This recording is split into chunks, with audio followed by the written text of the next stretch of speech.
Okay, Frank, I'm going to record and I'm going to narrate for you.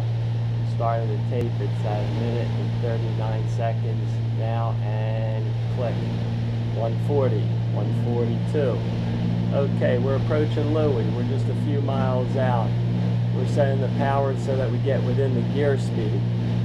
We're also setting for the missed approach.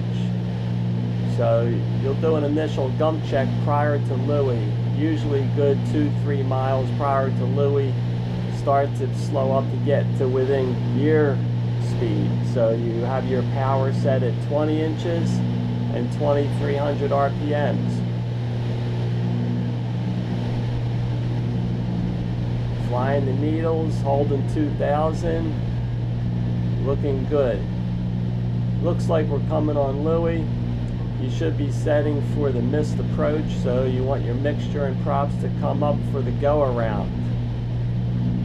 Then we're going to pull the power back to about 17, 18. First notch of flaps, good. And we're going to drop the gear and go down. You're going to confirm the gear and go down. And now, depending on if you have a tailwind, you'll go down faster. If you have a headwind, you don't have to rush it. But you want to descend approximately 500-600 feet per minute minimal. So you're pushing through 15.25 for 620. You're flying the needles, monitoring your airspeed, your rate of descent, and we're looking for the airport. Your timer should be on your ground speed. So you look on your 530, you note your ground speed. You look on the 530, you note your track, and you adjust your heading for your wind correction so that your track is holding your needle, your CDI, straight. Looking for the airport. Coming on 1200. Now what you want to do is you don't want to get slower than blue line. So your power setting appears to be 18 inches and 2,400 on the props. Looking good. So we're going to keep coming right down to 620. At 620 we have to fly level till we hit the airport. At what power setting do you have to bring it up to fly level? That's what you have to think. Probably need to bring it up to about 21, 22 inches just to hold blue line and fly level. So we got to keep coming down. You're at 1,000. We're looking for the airport. Of course there's traffic that I'm pointing out to, and the W is off to the left, so I just want you to square it off. And we'll come in on a right base. So we're just going to square this off, come off to the right a little bit. Rancocas is below us, and then we're going to turn left base, and this is almost like a regular pattern. So we're at 1,000 feet. You're at 19 inches. Your gear's down, your flaps are down. Looks like you're at blue line.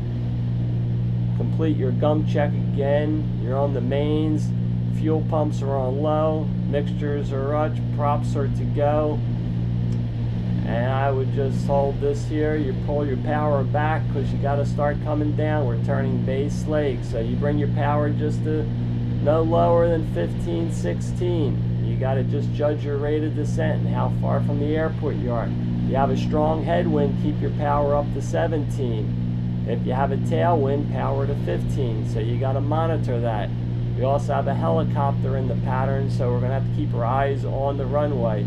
Passing through 600, we're below minimums. You have the airport in sight.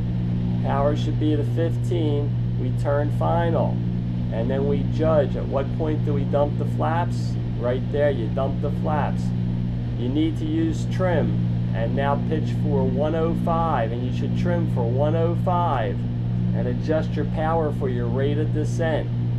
Keep your eyes on the runway, keep your eyes on the helicopter just off to the left. When you're on short final, you got to feel with the power. Now you bring it back to about 12 inches, manifold pressure. Slowly start to trim. Trim, you're not trimming.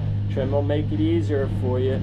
Level flight, hold this as you slow up, pull the wheel back a little bit, back on the yoke, don't let the nose drop. Alright, now just hold that nose up, power comes to idle. As soon as you touch down, power is to idle. And just ride this out. Alright, good job.